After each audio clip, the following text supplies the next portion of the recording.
Live from CSB Studios in Farmington, Connecticut with Now You Know News. Here's your anchors, Greg Sula and Matt Thresher.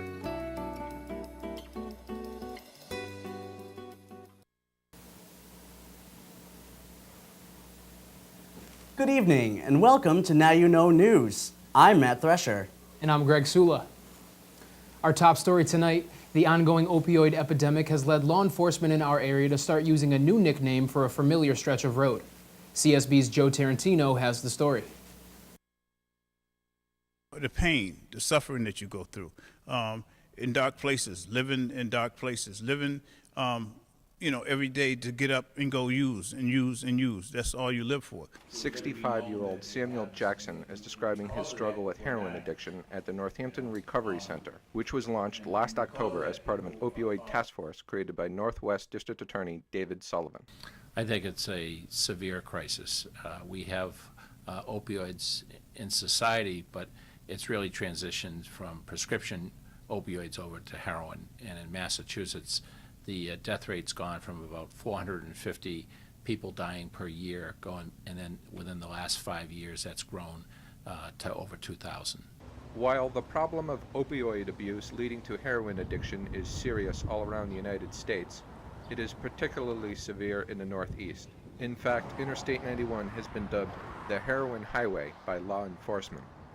Heroin moves from Colombia up to the United States, but then from New York up through Vermont, it hits 91. So from Hartford up to Springfield and then to Holyoke and to Vermont. So that's really the nickname for the way that heroin moves through the New England states. Along the I-91 corridor, whether you talk to those in law enforcement or addicts themselves, the one thing on which there seems to be agreement is that the problem is serious and it is getting worse. Joe Tarantino, CSB News. Melanoma is a disease that can strike anyone, which is important to know, especially this time of year. CSB reporter William Perez tells us what some local people are doing about it. As summer approaches, more people will be at risk of the sun's damaging rays. Melanoma is the most serious form of skin cancers. It accounts for just 1% of all skin cancers, but the majority of deaths. More than 87,000 people are expected to be diagnosed this year. Nearly 10,000 can die. Those are more than just statistics to Jen Rojas, who hosted an event called Move Over Melanoma after losing her dad. For those of you that are new, the whole reason why we're doing Move Over Melanoma is because, here's the title. 2 years ago, my dad passed away from metastatic melanoma. And so going through his treatments and seeing cancer patients and seeing the doctors and nurses, it was all new to me and it was a whole different world, and I just was inspired. I wanted to do something to help. Several local vendors joined to help raise donations for the event. There's no cure yet for advanced stage melanoma, and it's one of the more dangerous skin cancers. So everything that happened here tonight was all to benefit that. So every proceed of the different vendors that were here, a portion of their proceeds are going towards that, and then the raffles, the silent auctions, all of that's going towards research, I believe, through the Dana-Farber Foundation. This is the second year Jen has hosted the event. Due to the great turnout, she's looking forward to bringing back Move Over Melanoma next year. This is William Perez with Now You Know News.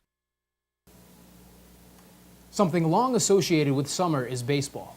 But as Now You Know News' Kevin Lebrecht tells us, America's pastime has had brighter days in the sun. Baseball, America's sport. The BAW, Baseball Association of Woket, has been home to thousands of baseball players over the years. But recently, it hasn't been so easy finding players, according to league president Mike Iannatoni. No, we actually decreased players. We used to be over 600 kids down at the ball field. This year we're less than 300 kids this year. The quantity of baseball players at the BAW may have gone down, but the quality remains top-notch. So, our travel teams do really well, so the kids that we do have playing, they are pretty good. Well, last year we went to the AABC World Series in Rockford, Illinois. Mr. Iannatoni expects an upswing in the next few years, as he claims the younger division is getting more sign-ups than recent years. I'm the president, but I run the T-ball, the 5 and 6-year-old division. We've been getting a lot of teams there. I got this year I got 7 teams. Last year I had 7 teams. So it seems like the kids are starting over. The efforts to keep baseball alive in the area are carried out by dozens of volunteers, mostly parents of players. Yeah, we try. Everything's on the internet now. You know, all the kids get notices about registration. We put signs up around town. Put all the signs up in the schools and stuff like that. But we face a lot of competition with, now they have lacrosse league that just started about 6 years ago, so that's been taken away on some of our kids. And spring soccer too. A lot of kids are playing spring soccer. But I find that a lot of kids just staying home playing video games. Baseball in Wooked may be getting less popular, but it's thanks to these great volunteers that kids of all ages have a place to play in the Wooked area. I'm Kevin Lebrecq. Now You Know News. Coming up, Greg tells us what boaters need to know before hitting the water this year. And a sad anniversary marks 1 year since the Orlando nightclub shooting. You're watching Now You Know News. Have you always wanted to have a garden or spruce up the yard, but don't know where to start? Start with the most premium soil, of course. Whether you're a seasoned veteran or just starting out, Miracle Grow helps your plants get the nutrients they need down to the roots. Miracle Grow. It's grow time.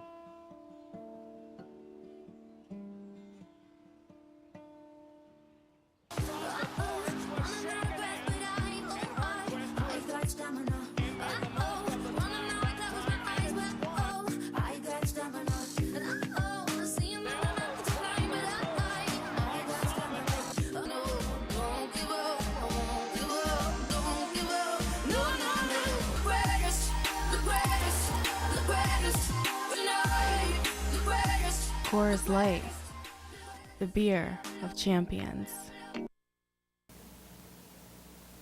It's been 1 year since the Orlando Pulse nightclub massacre. Kimberly K.J. Morris, a native of Northampton, was lost in this tragedy. In her memory, friends have put on a memorial scholarship event in spectacular fashion. Carly Martino reports.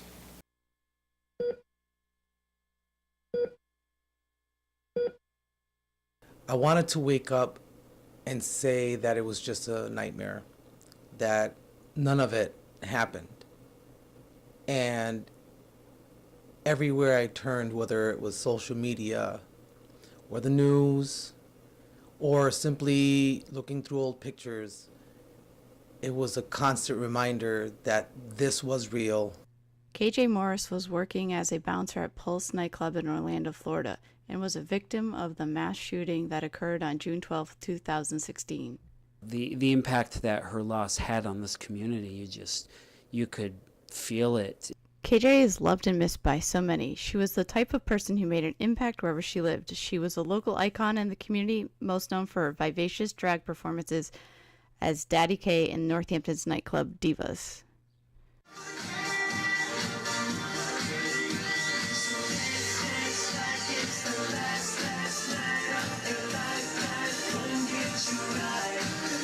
Tonight is about KJ and everyone who's ever dealt with their struggles in society for wanting to be who they want to be. This is to make someone out there who is struggling a little bit easier in KJ's name. This is Carly Martino with Now You Know News.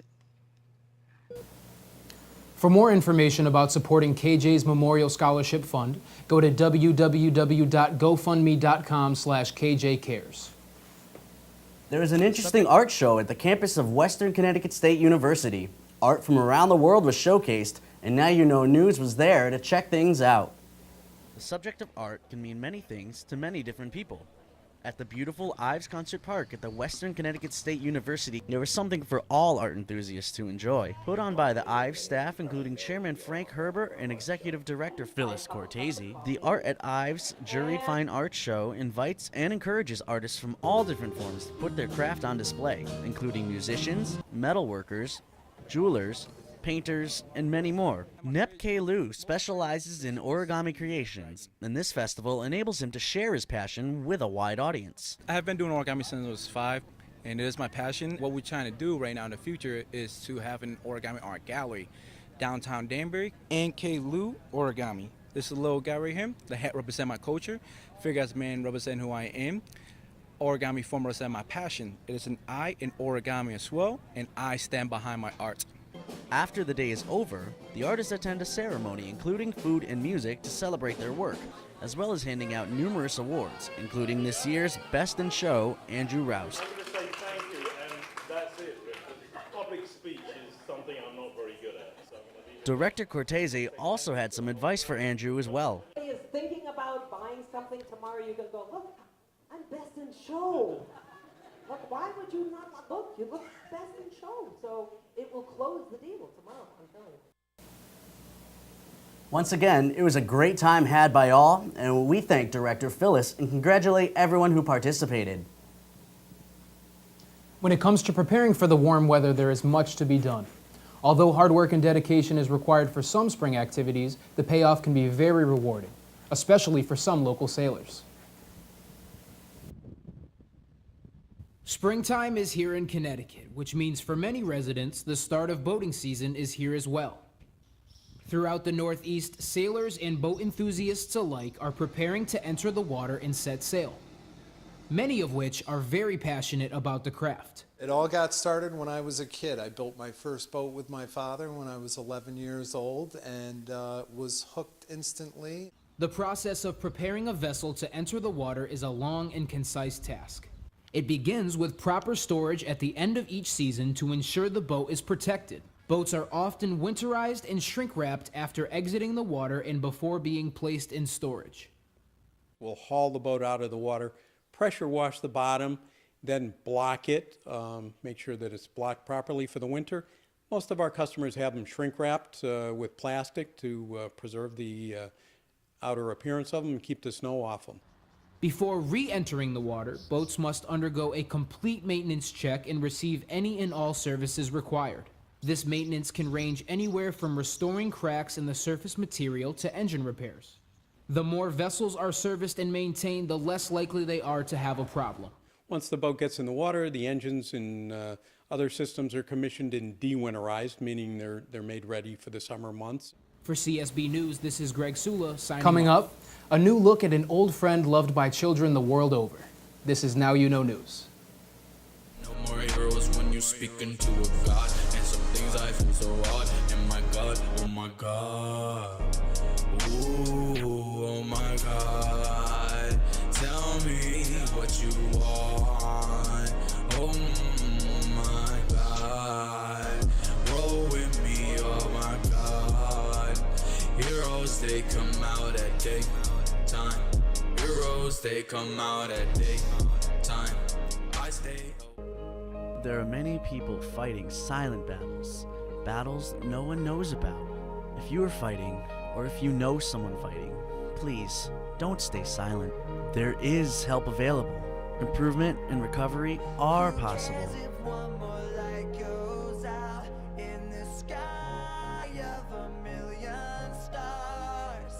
Please, don't let one more light go out when so much is in our power to prevent.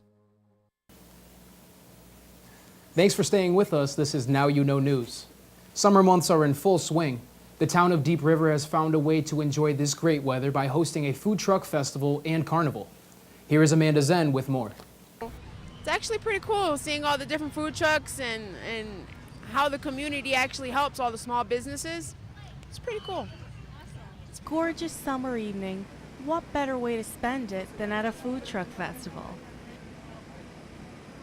This event is presented by the Deep River Parks and Recreation as part of their annual Father's Day Weekend Carnival in partnership with the United States Food Truck Fest.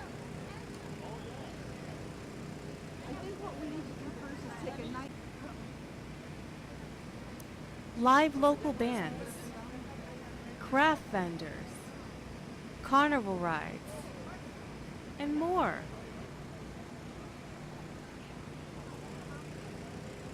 River Parks and Recreation Carnival and Food Truck Festival will be held June 15th through the 17th. You'll see numerous local vendors here, such as Maui Wowie Smoothies, Lenny and Joe's Fishtail, many potato vendors, and a crowd favorite, the Cupcake Chick. Always liked baking. I went to culinary school for baking, and I used to bake with my mom when I was younger. I used to use my sister's Holly Hobby oven and do like little teeny cakes and stuff, so it just grew on me and it stayed with me. Order with her or follow her as she does events across the state. Usually do a pop-up shop once a month, Moon Rocks Gourmet Cookies, 1830 Dixell Avenue in Hamden. You can see there's so much to do here, so much great food. Everyone's having a good time. Come on down tomorrow night, Saturday night. They're going to be open till 10. I'm Amanda Zen here at the Deep River Food Truck Festival.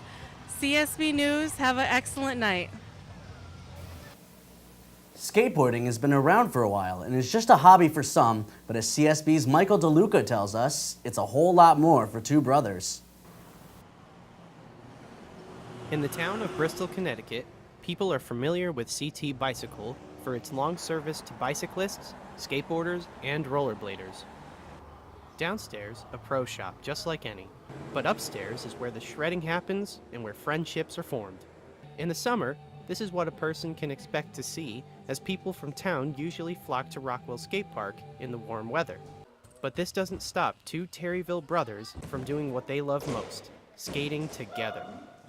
Casey and his older brother Cody have been skating together for years and have made the activity a pillar of strength in their brotherhood.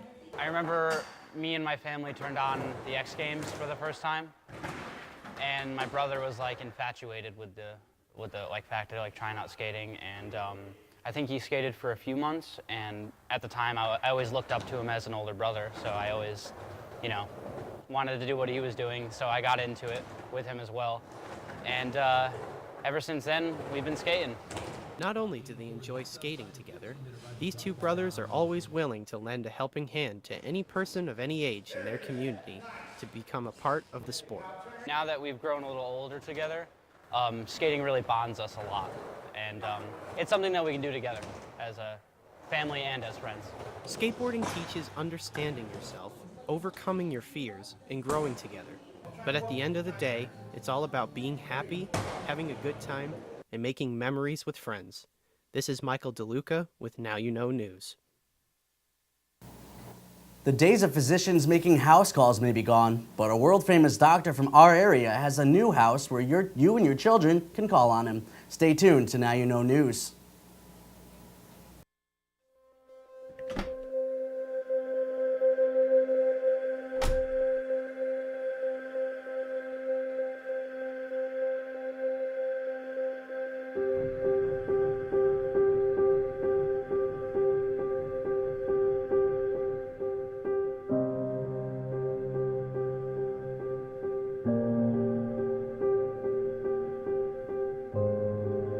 Save a life.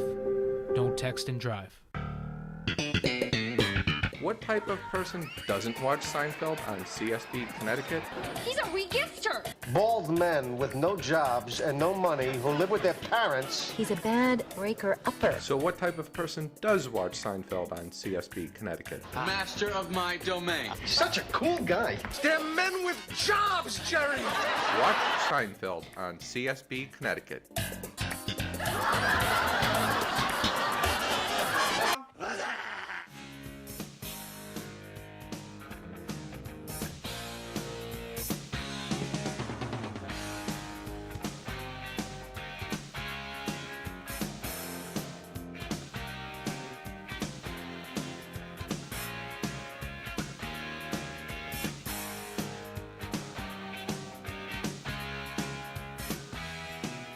One thing stands the test of time: Bud Light.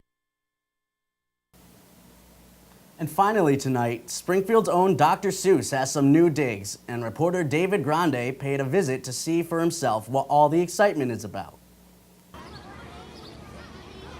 In a town that is already home to the Naismith Basketball Hall of Fame, Springfield, Massachusetts adds another museum to honor its hometown hero. The Amazing World of Dr. Seuss Museum celebrates Ted Geisel, or as you may know him, Dr. Seuss. Opening its doors just earlier this month, the Seuss Museum honors Geisel's many literary work and his life from childhood into adulthood. The exhibit is an expansion upon the Seuss National Memorial Sculpture Garden that was opened in 2002. Based on its popularity, a museum was well in order. It brought millions of people to it, and almost every single person said this was wonderful. Where's the museum? And we didn't have a museum. The museum puts an emphasis on showing the joy of Dr. Seuss's works and happiness he brought to so many readers. Along with the joy, this shrine to Geisel also focuses on the impact he had on reading and literacy. And we also wanted to celebrate the fact that Ted Geisel really changed the way we learn to read. He revolutionized it. The museum shows off Seuss's many works along with interactive games to build reading skills and learning the alphabet, all things that were featured in Geisel's books. The museum still is in the process of adding more interactive parts to their exhibit, but it is clear that all ages enjoy it. It's actually a really nice place to learn. If you've never read Dr. Seuss before, I'm sure everybody's read Dr. Seuss. Dr. Seuss was a pioneering author in American history and brought joy to people of all ages. This museum is simply becoming an extension of that. From the new Dr. Seuss Museum in Springfield, Massachusetts, I'm Dave Grandy with Now You Know News. Looks like a lot of fun. And that will do us for tonight. Thank you for joining us. This is Now You Know News.